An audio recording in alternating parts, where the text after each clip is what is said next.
నమస్తే టిఆర్ నిజం. నేను మీ తాళ్లపల్లి రమేష్. మార్నింగ్ న్యూస్ కు స్వాగతం. ఈ రోజు వార్తల్లోని ముఖ్యాంశాలు, వివిధ పేపర్లోని హెడ్లైన్స్ ఫస్ట్ చూసుకుందాం, తర్వాత విశ్లేషణ చేసుకుందాం. తెలంగాణలో అత్యాధునిక డేటా సెంటర్ 3,500 కోట్ల పెట్టుబడితో ఏర్పాటుకు ముందుకొచ్చిన టెల్ మీడియా. సింగపూర్ లో సీఎం రేవంత్ రెడ్డి బృందం 2 రోజుల పర్యటనలో కుదిరిన ఒప్పందం. ఇంకోటి, రేసులోకి ఎందుకు వచ్చారు, ఎందుకు వైద్యులు గారు అంటే ఈ కార్ రేసు వ్యవహారము రోజు నడుస్తూ ఉన్నది, దాని చర్చలు జరుగుతూ ఉన్నాయి. ఈడీ వాళ్ళు, అవినీతి నిరోధక శాఖ వాళ్ళు రోజు దానికి సంబంధించినటువంటి అధికారులను పిలుస్తా ఉన్నారు, చర్చలు చేస్తూ ఉన్నారు. మళ్ళీ అవసరానికి మళ్ళీ పిలుస్తామని చెప్పేసి మాట్లాడుతూ ఉన్నారు. ఇది ప్రతిరోజు జరిగే సంఘటనగానే మనం భావించాల్సిన అవసరం ఏర్పడతా ఉంది. రాష్ట్రాన్ని దివాలా తీయించిన వారే విమర్శిస్తున్నారని చెప్పేసి బీఆర్ఎస్ పైన బట్టి విక్రమార్క గారు అంటా ఉన్నారు. వాస్తవానికి ఏంటంటే ఇది బాగా గుర్తుపెట్టుకోవాల్సిన అవసరం ఉండదు. ఏంటంటే మేము అధికారంలోకి వస్తే ఇది చేస్తాము అనేది మీరు అనుకున్నప్పుడు గతంలో ఆర్థిక పరిస్థితి ఏ విధంగా ఉన్నదనేది మీరు చట్టసభలో చేసిన వ్యక్తులుగా మీకు అది లేకపోయిందా? వాళ్ళు విమర్శిస్తూ ఉంటారు. ఖచ్చితంగా ప్రతిపక్షంలో ఉన్న వాళ్ళు ఎవరైనా విమర్శిస్తూ ఉంటారు. దానికి ప్రతి సమాధానం మీరు చెప్పాల్సిన అవసరం ఉంటుంది. మరి రాష్ట్రాన్ని దివాలా దించిన సందర్భం ఉన్నది కాబట్టి మీకు ఓట్లు వేసిండ్రు. మీరు కూడా ఏం చెప్పారు, ఇలాంటి కొన్ని మీ పథకాలు మీకు ఇంప్లిమెంటేషన్ చేస్తామే, కంపల్సరీ చేస్తాము, ఇలాంటి మీకు ఏంటిది రైతు భరోసా ఇట్లా ఇస్తాము, ప్లస్ ఆరోగ్యశ్రీని ఇంకా పెంచుతాము, మహిళలకు ఉచిత బస్సు ప్రయాణం ఇస్తాము, 2,500 ఇస్తాము అని చెప్పేసి అన్ని హామీలు ఇచ్చిండ్రు కదా మీరు. అప్పుడు మీకు ఈ వ్యవస్థ దివాలా తీసిందన్న వ్యవస్థ మీకు అర్థం కాలేకపోయిందా? విమర్శిస్తూ ఉంటారు. దానికి మీరు ఏ విధంగా చేస్తారనేది చేయాల్సిన అవసరం. ఎందుకంటే దివాలా తీయించారు అనేది గత జనాలను తెలిసే వాళ్ళను అవాయిడ్ చేసింది. మరి దివాలా వాళ్ళు చేసిరా, మేం చేయలేదా, వాళ్ళు చేసిరా, మీరు ఒకరి మీద ఒకరు నెట్టుకుంటూ పోతా ఉంటే వాళ్ళకు మీ హామీలు ఎవరు తీర్చాలి? దివాలా తీసిన రాష్ట్రం అర్థమవుతుంది. కేసీఆర్ వల్ల రాష్ట్రమే దివాలా తీసింది, అప్పుల పాలైందని చెప్పి ఎప్పటించో మీరు మొత్తుకుంటారు, ఎప్పటించో మీరు చెప్తా ఉంటారు. ప్రతిపక్షాలన్నీ చెప్తానే కేసీఆర్ దివాలా తీసిన రాష్ట్రమే అని చెప్పి. అవన్నీ తెలిసినప్పటికీ కూడా మీరు హామీలు ఇచ్చిండ్రు 100% అమలు అయ్యాలి. ఎందుకంటే ఇంకా దీన్ని దాచుకుంటూ పోతుంటే కరెక్ట్ కాదనే సందర్భాన్ని ప్రజలు గమనిస్తూ ఉన్నారు. అరువులకు ఇళ్లను రేషన్ కార్డులను మంజూరు చేస్తామని చెప్పేసి ఈ 21 నుంచి గ్రామ సభలు అనేది మేము ప్రతి గ్రామంలో కండక్ట్ చేస్తా ఉన్నాయి. ఈ కులగణంలో తీసుకున్నటువంటి లిస్ట్ ఇది పూర్తి మొత్తం వచ్చింది కాదు. ఇది మామూలుగా దీన్ని కొనమానంగా భావించము. మీరు దరఖాస్తులు చేసిన ప్రతిసారి దరఖాస్తులు అని చెప్పేసి ఇంకెంతకాలం నడుపుతారు సార్? ఇది ఇంకా రోజు దరఖాస్తులే పెట్టుకుంటూ పోతా అంటే ఇప్పుడు మొన్న కులగణన అంటే మరి ఎక్కడ మీరు ఆలోచన ప్రతిపక్షాలు ఏదైతే అధికారులు ఇదని చెప్పేసి మళ్ళీ దాటవేసే దూరంలోకి పోతా ఉన్నారు. ఎందుకంటే ప్రతిపక్షాలు చెప్పేదాకా మీరు ఎందుకు ఆలోచిస్తారో అర్థమైతలేదు. ప్రజలు గమనిస్తా ఉన్నారు. దీన్ని దృష్టిలో పెట్టుకోవాల్సిన అవసరం ఉంటుంది. ఎందుకంటే మీ దగ్గర ఇవన్నీ సర్వేలు ఉన్నాయి, వాళ్ళు ఆన్లైన్లో పెట్టుకున్న ఉన్నది, ఇళ్ల కోసం పెట్టుకున్న దరఖాస్తులు మీ దగ్గరనే ఉన్నాయి, అన్ని మీ దగ్గరనే ఉన్నాయి. మళ్ళీ కులమానంగా తీసుకొని దాన్ని పెడతామని చెప్పేసి మనలాంటి మళ్ళీ ప్రతిపక్షాలు లెవెల్ ఎత్తేసరికి కులగణ పరిగణలోకి తీసుకుంటలేము.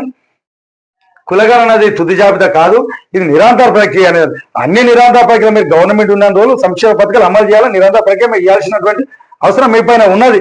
కానీ ఇప్పుడు ఫస్ట్ పైలట్ ప్రాజెక్ట్ తీసుకునేటువంటి ఈ వ్యవస్థలో దాన్ని మరి కులగణకు సమానం కాకుండా గతంలో చేసినటువంటి ఆ సర్వేని ఆధారంగా సమగ్ర కుటుంబ సర్వే ఆధారంగా తీసుకోండి. చాలా వరకు అప్లికేషన్లు పెట్టుకున్న వాటి చూసుకోండి తప్ప కులగణ తీసుకుంటే మాత్రం చాలా వరకు నష్టపోయే ప్రమాదం ఉన్నదని చెప్పేసి అంటా ఉన్నారు. ఇంకోటి, బీఆర్ఎస్ కు 41 కోట్లు ఎందుకు ఇచ్చారు? ప్రమోటర్ గా ఛాన్స్ వస్తుందని తెలిసి సంస్థను నెలకొల్పారా? క్రీడలతో సంబంధం లేని మీకు ఎందుకు ఈ రంగంలోకి దిగారు? కేటీఆర్ ఆహ్వానించారా? మధ్యలోని ఎందుకు వైద్యులు గారు ఈ ఫార్ములా కేసు రేసులో ఇవన్నీ ఈ వర్షం కురిపించిన సందర్భంలో అసలు వాళ్ళకి అనుభవం లేదా? అసలు వాళ్ళతో ఎందుకు ఒప్పందం చేసుకున్నారు, ఎందుకు పోయారంటే వాళ్ళకి ఫస్ట్ నష్టాలు వచ్చినాయట, అందుకేనే పోయినాయని చెప్పేసి వాళ్ళు ఇచ్చిండ్రు. దీనిపైన పూర్తి మొత్తంలో ఎంక్వైరీ చేస్తాను, మళ్ళీ కూడా మిమ్మల్ని పిలుస్తాము, మీరు రావాలని చెప్పేసి వాళ్ళు ఈడి వాళ్ళు అది చేసిండ్రు. ఇంకోటి, అందరినీ రాష్ట్రాన్ని కబలించేటువంటి వార్త, ప్రతి ఒక్కరిను ఆలోచింపజేసే వార్త. ఎందుకంటే మనం చాలా దిక్కులల్లా చాలా రోజుల నుంచి మన కాంగ్రెస్ ప్రభుత్వంలో మొన్న రుణమాఫీ చేసింది అనేది చాలా వింటాను, చాలా చూస్తాను. అది జెన్యున్ కొన్ని జరిగింది, వాళ్ళు కూడా కొన్ని చిన్న లోపాల వల్ల కొన్ని జరగలేదని చెప్పేసి అని ఒప్పుకున్నారు. కానీ రైతుకు, భూమికి అన్నం పెట్టే రైతు, ప్రపంచానికి అన్నం పెట్టే రైతు తన కడుపు మార్చుకొని తన పిల్లల కడుపు మార్చి పక్కోనికి అన్నం పెట్టాలి, ప్రపంచానికి అన్నం పెట్టాలని రైతు అప్పులు తీసేసి ఈరోజు బ్యాంకుల యొక్క వేధింపులు తాళలేక రైతు బలన్మరణానికి మందు తాగి మందు తాగి చనిపోయింది పాపం. ఇప్పుడు ఒక పక్క ప్రభుత్వం మేము కొన్ని తప్పులు పడ్డాయా మీరు సరి చేస్తున్నాయని చెప్పేసి చెప్తా ఉన్నారు, ప్రభుత్వ పెద్దలే చెప్తా ఉన్నారు, అధికారంలో ఉన్న వాళ్ళే చెప్తా ఉన్నారు. కనీసం బలహీనులను పట్టుకొని, బలవంతులు చెప్తాడు ఒక బలహీనలను పట్టుకొని వాళ్ళని చీల్చి చెండాడుతాను. పెద్ద పెద్ద ధనవంతులను వాళ్ళు ఎగొట్టి ఇతర దేశాలకు వాళ్ళు మాఫీ చేస్తాడు. మళ్ళీ వ్యవసాయం చేసి పంట పండించి అన్నం పెట్టే రైతులను పీల్చి విప్పించే కుటుంబాన్ని ఈరోజు శోక సముద్రంలో ముంచినటువంటి ఈ దుర్మార్గమైన వ్యవస్థలో ఉన్నారు. ప్రభుత్వం దృష్టి పెట్టాల్సిన అవసరం ఉంటుంది. రైతులు చాలా ఇబ్బందులు పడుతున్నారా, అయినా వాళ్ళు వాస్తవానికి ఏంటి చూసుకోవాలి. వేరే వాడు ఒక వ్యాపారం చేస్తాం, ఒక పని చేస్తాను, ఒక ఉద్యోగం చేస్తాను, ఆ ఉద్యోగం మీద ఏం చేస్తాం, ఆ ఉద్యోగంలో లాభం వస్తేనే ఈ జీతం ఎక్కువ వస్తేనే పని చేస్తాం, అది రాకపోతే ఇంకో జీతానికి ఎక్కువ ఆడుకుంటా ఉంటాం.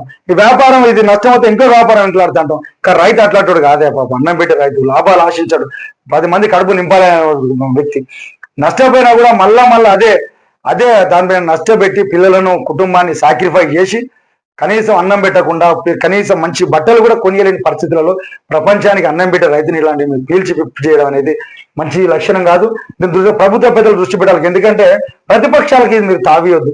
ఎందుకంటే ఇది పెద్ద వ్యవస్థ. ఇంత పెద్ద రైతు ఎంత ఇజ్జతిగలుడే, పారిపోయాడు కాదు రైతు.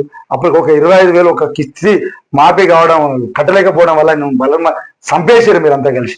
దృష్టి పెట్టుకోవాల్సిన అవసరం ఉంటుంది. ఇది ప్రభుత్వం ఆలోచించాలి.